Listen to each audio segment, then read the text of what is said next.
Hello and welcome back to Deus Machina Demonbane, where hopefully I won't have to edit this part quite so much, because frankly it's a really tedious job. The southernmost point of Sector 13, Claudius stands atop a mountain of discarded scrap metal. A tornado howls around him, grabbing pieces of iron and tossing them into the sky. Claudius stands at the centre of the vortex, holding a grimoire in his hand. What a pain. Let's get this over with. Selenio fragments! I don't think Claudius's voice has remained consistent from one scene to the next, has it? The southwest corner of Sector 13. Vespanius waits on the hour hand of the clock tower that has forgotten how to keep time. The gentleman is surrounded by innumerable flying shadows. Nighthawks. Vespanius raises his stick, and the Nighthawks descend upon its tip in a murderous frenzy. The gathered shadows pulse and contract, transforming into a grimoire. Now then, shall we begin? Book of Ebion! The northwest corner of Sector 13. Titus stands at the top of a scrapped power tower. Although the wind howls fiercely through the ruined city, the air around the samurai is utterly still. His katana flows from its sheath, the blade pure and beautiful. It cuts through the air in a single flash of silver, and it cleaves space. A gap appears in the empty air, a tear in the fabric of space-time itself, and from that wound emerges a grimoire. Cuddles the ghouls. We go to battle. The 6 sorcerers and their 6 grimoires surround Sector 13. Obeying the guidance of the stars, responding to the call of darkness, they begin to weave a mighty and intricate spell. The Azoth accelerates. Power erupts in the air. The energies resonate, shaking the earth to its core. On this night, Arkham City is struck by an earthquake of unimaginable proportions. What? What's happening? Al can barely stand against the force of the quaking. She curses while dodging falling objects and toppling furniture. Kuru is clinging to the windowsill, holding himself steady as the room shakes. His gaze still affixed on the outside, and he shows no signs of moving. He's staring at something beyond the window, staring like a man possessed. What are you doing, Kuru? And Al sees it. Something is shining on the outskirts of the trembling city. Has the earthquake started fires in the area? No, this is different. This is not the light cast by raging flames. Its brilliance increases, soon becoming a white sun that burns away the night. While shielding their eyes from the glare, Kuru and Al try to discern what lies beyond the light. And they see a vast shape, a silhouette within the whiteness. The light! The light! It destroys! It destroys! The light of annihilation spreads, consuming Sector 13. Everything is being utterly obliterated. Not only the rubble, but even the crater at the centre of the sector itself. It extends in straight lines, carving through everything in its path. It stretches from point to point, connecting the sorcerers where they stand. And from the north to the southeast and southwest. From the south to the northeast and northwest.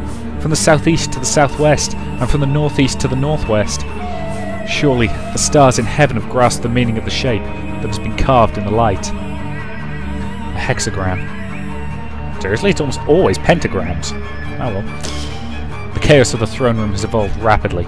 Where once there was nothing but confusion, now the air is filled with frenzied passion that makes the earlier insane orgy pale in comparison. Master Therion stands high on the altar, his voice ringing out in response to the disciples' prayers. Indeed, comrades, at last, our greatest desire, the Sea Project, shall be fulfilled! The Sea Project. The final goal of Black Lodge. The great ritual that will burn the hypocritical world to ash, and in its place raise a new paradise of blood and lust and perversion. Led by the great beast, the great sea, the evil ones who are cast out from the world shall have their revenge. Is the great sea going to be Cthulhu by any chance? Because, well, he is kind of basically the most famous of all the Lovecraftian monsters, and he's already been name-dropped at least once in this game. Oh! The exultant roar of the disciples shakes the foundations of the illusory Heart Mother. Master Therion! Master Therion! Master Therion! The apostates cry out in adulation of the beast. Master Therion spreads his arms in response to their chorus. My devout disciples, you have done well to remain faithful to this day, for all your perseverance has been for this very moment. For this, the day that we raise our kingdom over the earth, the day that our truth will lay waste to the false world. The essence of magic is praxis. Truth is the word of the law, and the word of the law is. The essence of magic is praxis. Truth is the word of the law, and the word of the law is. Indeed, upon these beliefs we will erect a proper order. That is the purpose of our existence. We know the true meaning of our lives. Yet the world has called us evil, rejected us, profaned us, imprisoned us, and slaughtered us. For we are the truth that will destroy the false world. I declare here and now that I will strip the trappings of so-called logic from this world, destroy those blasphemers who would turn their eyes away from the truth. I declare that evil shall be used for evil's sake. The roaring of the disciples reaches new heights. Naya grins wryly as she watches Master Therion stir them into a frenzy. Oh, the Grandmaster has gotten quite good at inflaming the masses. You need endure no longer. Now is the time to show the world the power of we who have conquered the darkness. Now is the time to shake the world with the roaring of the beasts of purgatory. Yes, our castle, the illusory Heart Mother, is the key. The mobile fortress, illusory Heart Mother. The blinding light dims and the earth settles, but now darkness begins to cover the city. Hey, what is that? The sky. The sky's disappeared. Is it the moon? Inspector Ness, something's coming from the sealed Sector 13. Yeah, I don't think anyone can miss something like that. Huge! Sister Lisa, what is that? I'm scared! That moon is scary! So you finally moved, Black Lodge. Mistress! How? How can something so absurd be allowed to exist? Tonight, every citizen of Arkham City looks up into the heavens. There is no moon. There are no stars. A vast shape covers the sky, casting all of Arkham into shadow. The Black Lodge's pandemonium, the illusory Heart Mother, has conquered the night. However, this is only the beginning. The real fun starts now. Indeed, humans, will you be able to stop me? With no claws or steel, how can you hope to stop me and... This aura of immense sinister power, Karoo! Master Therion. Well, dares you, Karoo? Will you rise against me? Do you still have the strength to do battle? Remember this well. In the end, neither you nor I can escape from the Wheel of Fortune. Who was the guy who used to present Wheel of Fortune?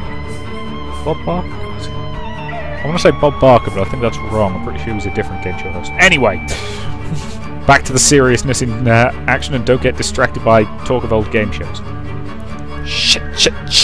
What the hell is this? Just what's going on here? I fly over the city, looking down at the devastating change wrought by the earthquake. Fallen buildings, pillars of flame, the sound of sirens, the screams and cries of people. Shit, what the fuck is this?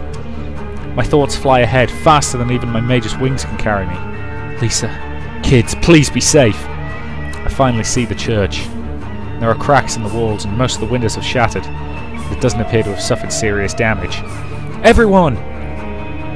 Lisa, kids! I cry at the top of my lungs, my voice so shrill that even I find it absurd.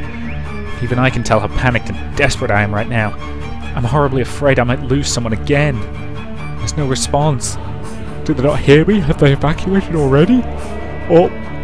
Anxiety explodes in my chest. Lisa! George! Colin! Allison! If you're here, say something! No, it can't be. It can't be. Karoo. Lisa emerges from the chapel entrance. The kids are with her. and I sink to the ground in relief. Oh, thank God you're alright. Yeah, the damage isn't that bad here, but... She looks up at the sky, at the black moon covering the heavens. What is that? I don't know. I don't know what they're planning, but I think of only one group that would do something like this. Black Lodge. Attention, people of Arkham City! Attention, people of Arkham City! The clear voice of a young man echoes inside my head, as though being fed directly to my brain. His voice is so cold that it freezes my soul.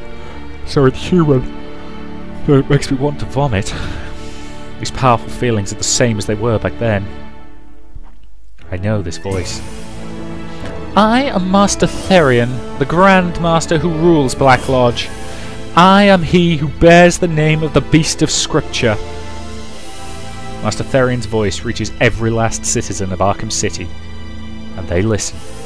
Some stand speechless and stunned, others cower with their heads in their hands, some are petrified with fear, others glare at the black moon in anger. We owe you much. By concealing ourselves here, we were able to gather our power for this day. This bloated city was the perfect cover. It is thanks to your ignorance and idiocy that we are able to celebrate this most glorious day. Nothing could ever fully express our gratitude.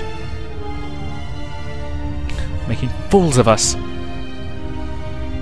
Therefore, I would like to give you a small gesture of my appreciation. You will have the honour of being sacrificed for the sake of our long-awaited sea project. Let the blood of your suffering and the tears of your despair set the glorious stage for the great sea's advent. Sacrificed?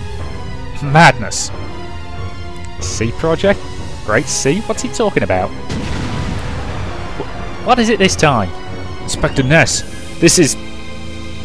Explosions detonate throughout Arkham City. Buildings that had survived the earthquake collapse and beams slice ruthlessly into the fleeing people. Flames roar into the sky, painting the night blood crimson like a second sunset. Giant shapes of evil move through the fire, wavering like mirages in the heat of the inferno. An army of black steel advances through the city, leaving nothing in its path but the crimson flames of hell. The earth trembles under the weight of its numbers. Arkham City is being swallowed by a great tide of destroyer robots. Hundreds of them are overrunning the city, each a mindless engine of death and destruction. Where the hell did they come from? As though responding to my confusion, the air warps before my very eyes. And a rent appears in space itself, and from the gaping maw emerges a destroyer robot. They're warping! Ah! Look out, everyone! The destroyer robot swings its fist at us, and I slam into Lisa and the kids and push them out of the way. We barely manage to avoid the robot's fist. It punches the ground, smashing a crater into the pavement. I fly up to the robot's cockpit, summon Cthulhu out of the air, and start shooting. I keep shooting despite the intense recoil. The hatch is blown away by the onslaught, exposing the interior of the cockpit. It's unmanned. There's no one in the cockpit. The robot's being controlled autonomously by flickering monitors and independently moving control sticks. I drop into the cockpit, destroy everything I see, and as the consoles are extinguished, the robot slumps like a dead wind-up toy. Kuru, are you okay? I've got this under control. Lisa, you hurry. Take the kids to a shelter. What about you? I freeze at Lisa's sudden question. What will I do? Will I fight? Can I fight as I am right now? I don't believe in my own power, even though fighting might be meaningless. What should I do? Kuru!